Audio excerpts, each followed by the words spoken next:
welcome back to my channel. Today I filmed a quick time lapse on classic extensions. I just thought why not show you guys what I do at my appointment just so that you know what to expect. So in the first clip I prepped the eyes with a protein pad and then I've put gel pads down. I'm now just securing with extra tape wherever I need to.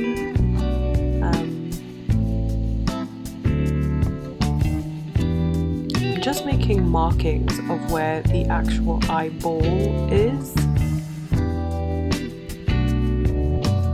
and then I prime the eyelashes.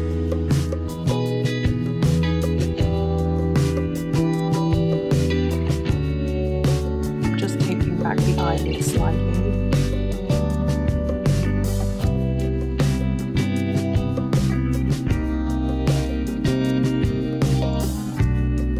Measuring up as well to see what my longest length would be and what my shortest length would be. And then we start in the process.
using a bonder at the end. So basically it just helps the glue cure faster, so the lashes are waterproof within 3 minutes. Wow, look at those lashes. Prepping, taking some videos. And there you go, guys. I hope you guys enjoyed the video. If you guys have any suggestions as well on what you would like to see me do, please leave them down below. And I'll see you guys in the next one. Bye!